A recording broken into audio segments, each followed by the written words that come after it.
Hey everyone, it's Dr. Namani and Dr. Louie again, back today with another episode of The Athlete Spine. And we're really excited to have two guests on with us today. Many of you might remember one of our previous interviews with Dr. David Okonkwo and Ryan Shazier.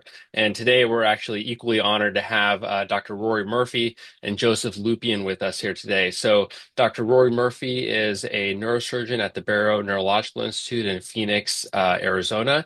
And he's also a trustee for myelopathy.org, which is an organization that promotes awareness of cervical myelopathy, which is a condition affecting the cervical spinal cord. And Joe Lupien is one of Dr. Murphy's patients who's been gracious enough to join us today. So he is a professional cyclist. He cycles for Team Canada, and he also cycles for UTC-ButcherBox cycling team. So we're really excited to have both of you on today and to hear your guys' story. So welcome. Thank you. Thank you. Yeah, and at the time, we're going to be airing this episode. I think the audience will have seen Joe your story. They will have had a summary of sort of what actually happened in your recovery. But we'd love for you to just take us back to the beginning. What happened, and ultimately why are you even here now chatting with us? Yeah, I mean, essentially, in September 2022, I uh, had a collision with a SUV vehicle in Arizona and broke, I think, 32 or 30 plus bones essentially. Wow. And yeah, I got, obviously rushed to the hospital, and, I was conscious through the whole entire thing, and they put you through an MRI, and then, Dr. Murphy does his job and patches you up. And then, next thing you know, you're with a brace and on your way back to recovery. So, yeah, that's pretty much what happened in a nutshell. It's amazing how you were able to kind of blaze through what was probably, months of very difficult time for you, in a short time. And I imagine this is as a professional athlete, I'm sure you've had other injuries that you've had to deal with. Nothing like this, obviously. So take us back through, after surgery. I know you underwent, several operations, to treat some injuries. Take us back to what that early period was like, and what you had to kind of go through. Well, essentially, post surgery, they try to get you up as soon as possible. So I remember Dr. Murphy, came into my room, and, he asked me to get up right away. And realistically, it doesn't really, you've been in bed for probably like, I want to say a week, right? From the time that you have surgery, then you need to recover a little bit. And then also you need to maybe a week and a half, because you need to, have, you can't be on too much sedative or too many drugs to be able to walk around. But essentially, they try to get you out of bed as quick as possible post surgery. Obviously, staying in bed, it doesn't help anything, right? So if they want you to get moving around right away, so I would do laps around the hospital hall, basically just kind of like walking. And at first, walking is very difficult. Not necessarily like the walking process, but that you're injured, and that you're, I don't want to say frail, but yet you're fragile in a sense. So you're trying to be very deliberate with your movements, like, from getting out of bed to walking around. The one thing that I can remember that was the toughest for me was probably the cardio side of things. It was, I was out of breath just walking, right? Which is something that was totally foreign, totally new to me, because obviously being a high performance athlete, um, you know, you can go up a mountain and not break a sweat. I'm exaggerating, obviously, but you get what I'm saying. And then all of a Yeah. sudden, in basically the blink of an eye, you're have a bunch of broken bones and you're having a hard time walking. So it can be like a little bit of a learning curve. Um, but yeah, essentially, you know, that's the first step. Then after that, I went into rehab for probably about a week. So I was probably all in all about, by the time I got to the hospital to out of rehab was probably a little over a month. And in rehab was pretty crucial. I mean, they teach you a lot about how to get back to normal life, and how to move to not to make sure that you don't re-injure yourself, Hmm. which is also crucial because at that point, once you spend a month in a hospital, you've lost a lot of muscle mass and you've lost a lot of um, other things that could be essentially you could injure yourself pretty, I don't want to say easily, but it's a potential, so you have to relearn a lot of things. So that's phase one. Once you're out of rehab, then you go back home, of course, but then, the real work begins with a physical therapist. And now you're starting to put a lot more stress on your body.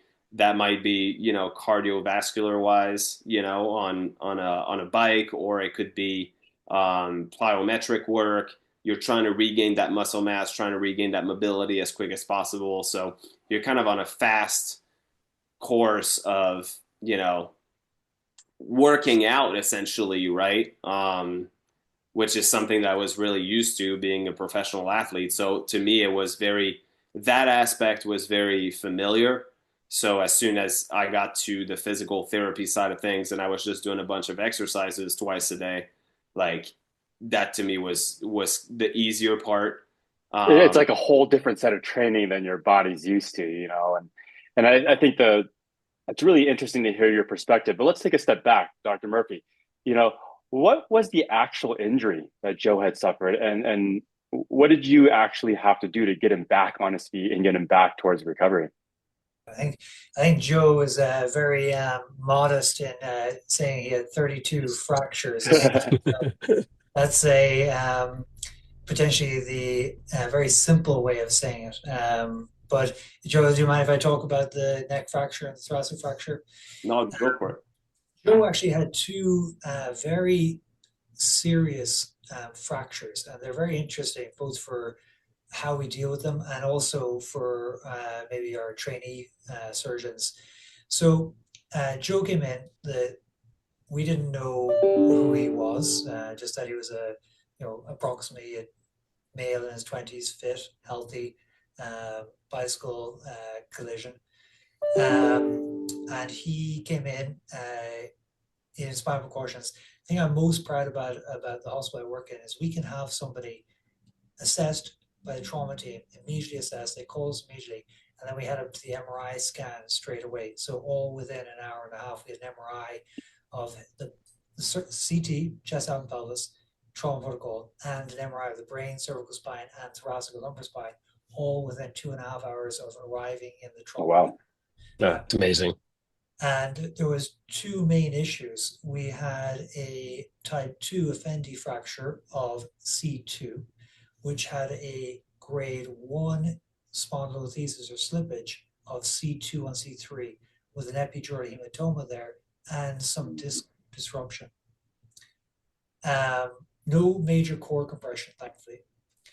But we also had a severe AO type C T7, T8 fracture dislocation with epidural hematoma and core compression.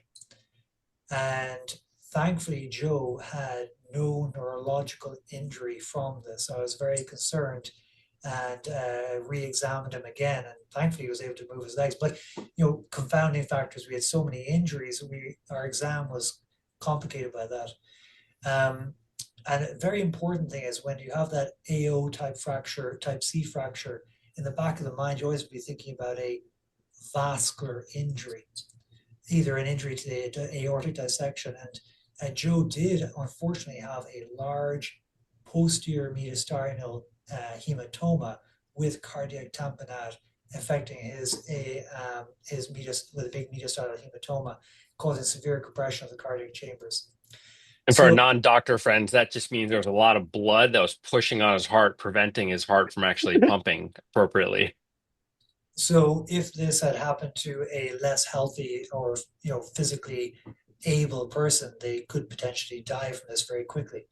Uh, Joe's probably alive thanks to your baseline fitness, your extreme baseline fitness. So our cardiac surgeons brought Joe to the OR to evacuate that hematoma. And then when stable, we then had to make a decision on how best to deal with the C2, C3 disruption and the thoracic disruption. And at this stage, Joe's family were starting to come in. They're based in Canada, but we got information from them. We learned Joe was a professional cyclist. So the C2, C3 injury, there's different ways to look after it. And a very useful technique is to consult with the AO surgery reference. So consulting with AO surgical reference for this, the recommended options were basically because of the subluxation, the disruption of the disc, and the hematoma, as well as the bilateral fractures, surgery is recommended. And you can essentially do a ACDF at C2, C3, or a posterior approach with a posterior stabilization. And for somebody who is, racing with their head up, using the extension of the posterior elements of their neck, I thought the ACDF was the best option because I didn't want to disrupt the nuchal ligament or the ligaments of the back of the neck, because you could lose 20 to 30% of the strength in the back of your neck, and that could be critical for a cyclist or for a jockey or somebody who's reliant on their posterior neck muscles. So we did an ACDF, which went very well. And then we used, using maintaining spinal precautions, because that's severely unstable T7, T8 fracture. We used the Jackson frame and rotisserie, and then did a stabilization with standard 2 above, 2 below the fracture, and a laminectomy to decompress the hematoma at T7, T8.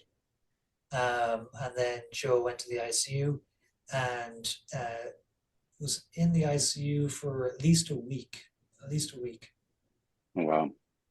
So, did you ever think the word rotisserie would be used about you, that you had to be rotisserie turned on a table to have surgery? No, I didn't think that was going to be a thing. But, Were you I mean, were it's, you yeah were you aware kind of, I guess, at the time, how serious some of these injuries were that you had? you know, yeah, I think so. I think you could say that. I think I was like, realistically, I was like, okay, like I can make it through this, but this is going to be a challenge. Like I knew that, in that moment that I was like, damn, like I'm going to be tested here. Like, I knew it was serious. I knew that I had just broken a bunch of stuff. Like I was sitting on the ground waiting for the paramedics essentially. And I was kind of like, okay, like assessing kind of what was going on, after I kind of came back to it. Cause at first the impact is so violent that you're almost in a state of shock. And then in a minute or two after that, I'm, kind of assessing my wounds, and I'm like, okay, I can move my hands, I can move my feet. Like my back is broken in a bunch of places because I can feel it. You know what I mean? Like I'm rolling a little bit on the ground. I'm like, oh, I'm just gonna chill here for a minute. Like there's a bunch of stuff broken back there. I just knew, right? So but essentially, like, okay, so then they get you in the ambulance and stuff, and then I'm kind of like running through from a human standpoint, not a scientific standpoint, but a human standpoint. I'm like, okay, well, I'm breathing properly, like my lungs are fine, my heart rate seems fine, like I'm very lucid, I can do math in my head, everything is moving. I'm like, if I fight through this, I'm gonna be okay. So that was kind of my mindset, and that's kind of what happened as well. Yeah, so the mindset's a really incredible thing in these recoveries, right? Especially for you elite athletes. When did your mindset, or how did your mindset shift from, okay, I need to get out of bed and move my legs. Okay, I need to walk around this room. Okay, I need to like actually exercise, to, I want to become an elite cyclist again. Like how did Yeah. that mindset shift along the way? Because I know it's not a single instant, and it can be a little bit Well, tortuous. I think it's a case by case scenario, but I think it really varies from one person to another, right? Yeah, yeah. Realistically, I think, my main thing was like, am I going to be okay? Like Hmm. realistically, because, you go through the MRIs and all that good stuff, and then Dr. Murphy and all the doctors are doing their job. but nobody really, at least that I can remember, but again, I was on a lot of drugs, so I don't know if that's accurate, but from what I can remember, nobody really explained to me specifically, like, hey, these are your injuries, we're going to do this types of procedures, and like this is how you're going to be. I think they explained this to probably my family, but from my standpoint, I didn't know I was going to be like eventually back to a normal life after post surgery, when I kind of came back to maybe a couple days later, and then I'm like, hey, like, did everything go well? Am I good? And they're like, yeah, you're going to be good and you'll make a full recovery. In that instant, right when I knew that I was going to be just fine, my mind automatically switched like to how soon can I get back on the bike? How That's soon can awesome. I train? And in my mind, I was kind of like, well, I got to be in Europe in May. That was already on the schedule. So I I was remember that. like, I remember that well. So I think it was about 4 to 5 days, still in the ICU. Joe says, "I'm going to be racing in Europe." I was like, Wow. "Good for you, yeah." I can't wait. And I was like, "When is this race?" And he said, "May." I'm like, that's like Yeah, that's and like so the injury was in this September, May." right? So we're talking, I guess, 8 months essentially, right, from the time of the injury, right?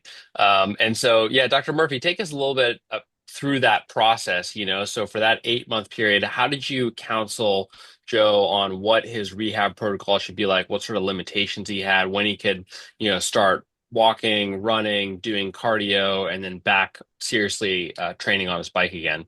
Look, the one thing I know is that having seen so many serious injuries, some people do really well and some people don't. And I really, at this stage, have I don't know who's going to do well or not. You know what I mean? Obviously, the younger you are, the fitter you are, the better chance you have. But I wasn't going to say to Joe, no, you're not going to be racing in May. But in the back of my mind, I was like, mm, um, slightly skeptical of this here. I'm not going to say no, or but like I definitely was going. Yeah, I don't think that's going to happen. But I kind of saw it on your face too. I remember kind of like, sure, we'll go with that. But I'm never going to say no, because you never know what's going to happen. Some people can make incredible recoveries. Yeah. So did you put any restrictions on him in the early post-operative period, and for how long? And then at what point did you say, "Hey, Joe, you go if you want to race in May, have at it and go train as much as you want." I don't think I put any restrictions. Joe, can you remember? I don't think I really said much about. no, I mean, realistically, from what I remember, you're kind of like, you kind of told me it's very ambitious, but theoretically, if everything goes well, it's possible, right?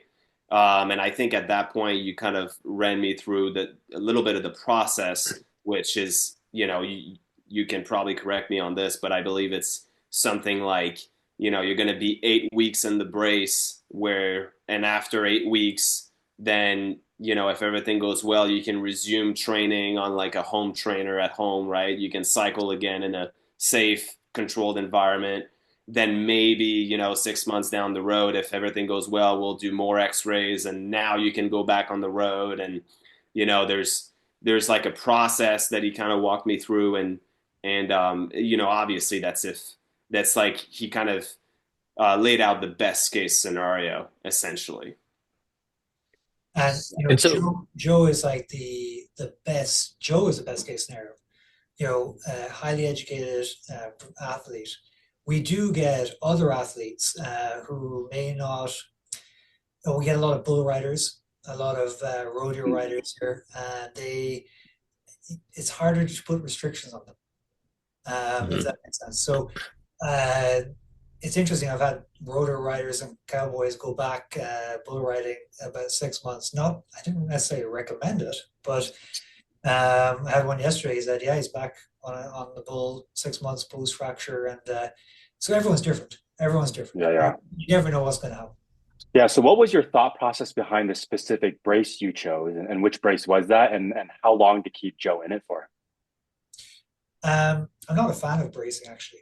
Okay. I think if a fracture is reduce, realign, and stabilize a fracture, Yes. If you have to do it, do it.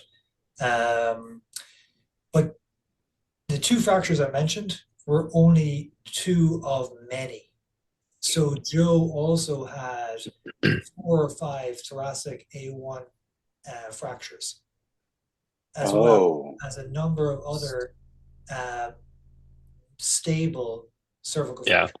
Yeah, So you stabilize the type C fracture, but essentially the lesser fractures were braced, basically. correct. And the reason, theoretically, and in some situations, and some people probably would have fused more levels. hmm. Hmm. But I was like, if we fuse multiple levels, it's going to be very hard for him to get back to activity. Um, Yeah. the two unstable fractures with growth, with subluxation, translocation, and epidural hematomas, they need to be fixed. The other fractures, there's a chance they'll heal with in this guy because he's so fit and healthy. Let's try the brace.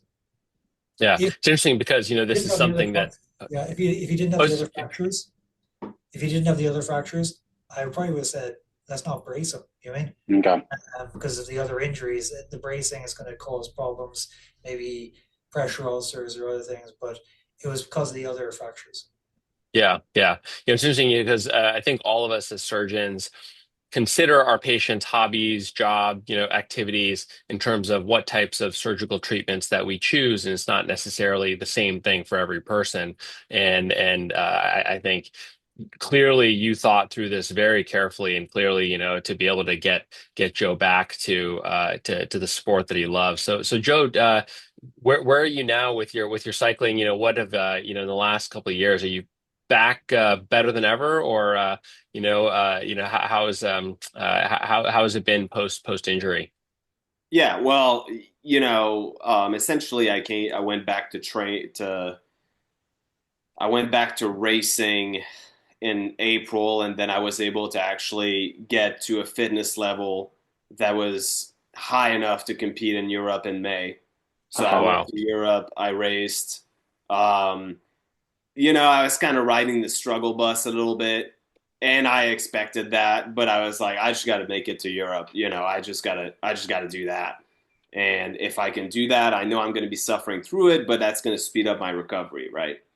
And um, went through all that, and then started picking up, a lot of steam, so to speak, and during the summer, my fitness started really coming back. And then I finished um, sixth at a World Cup, and Wow. I qualified for the Canadian national team for the World Championship. So Wow. essentially, I think it was a year to the day I was on the start line of the World Championship from the accident. Yeah. Yeah, that Wow. that is That's incredible. incredible. Yeah, because even if we take a step back, right, now that we know all about these fractures you had, I mean, Dr. Murphy mentioned something else that we sort of glossed over real quick, and that's you had these what we call epidural hematomas.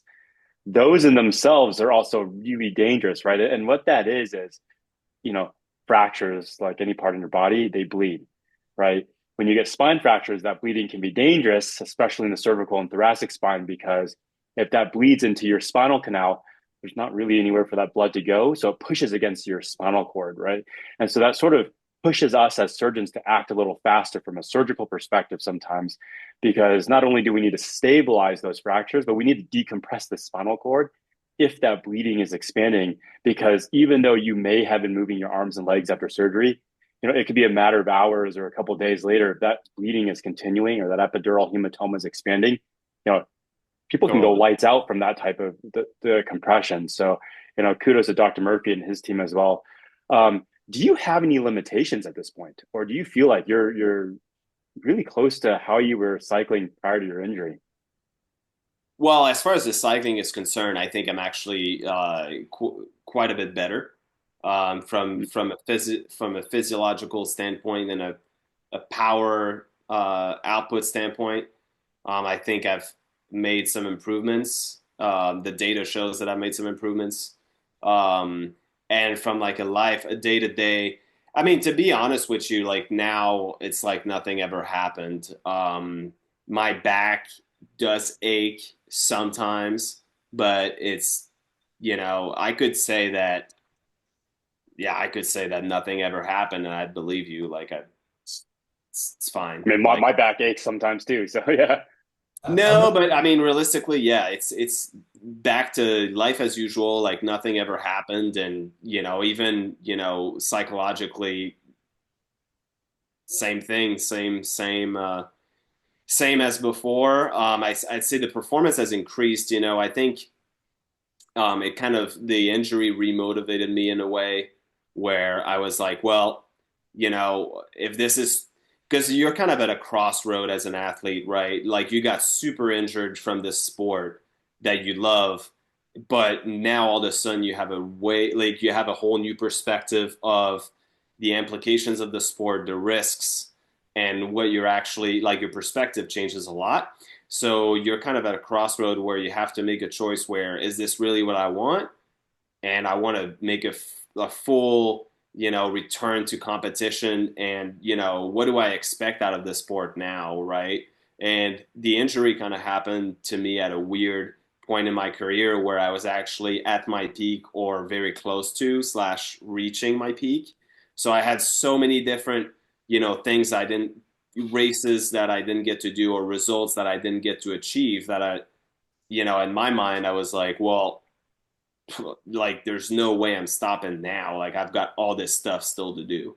So went straight back to work and, here we are. I think the toughest part though of the rehab, so to speak, was the PTSD because, I think in May, actually, it started when I went back to Europe. Like, I started just like being in a race or in training and just having these flashbacks. Just like, and it's kind of like, honestly, it's really like in the movies, really, because all of a sudden, you're back in that very moment. And for some reason, I don't know why, but, I was able to feel the impact and it Mm. was like it's almost like my brain was taking me back to that day and was making me feel like all those injuries, like I was literally able to remember exactly how it felt and how violent it was.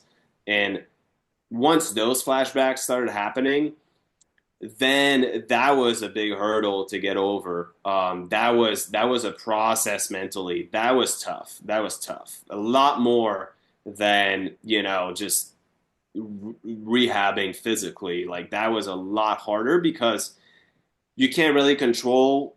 I couldn't really control when those flashbacks would happen, which is a challenge because if it Yeah. happens in a race or if it happens, in the middle of a of a training session, then it can be really debilitating.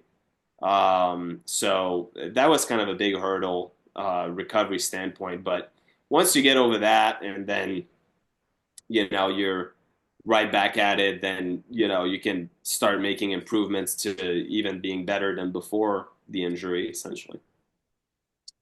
Well, Joe, I mean, just a really, really inspiring story I just want to thank you for sharing it with us and for all of our listeners. I think for all athletes out there that have been through injuries, probably nothing as big as yours, but to have the energy and the fortitude to recover from it initially and then to get back to an even higher level of performance than you had before the injury is just really, really amazing. So I just want to commend you for that and thank both you and Dr. Murphy for joining us today.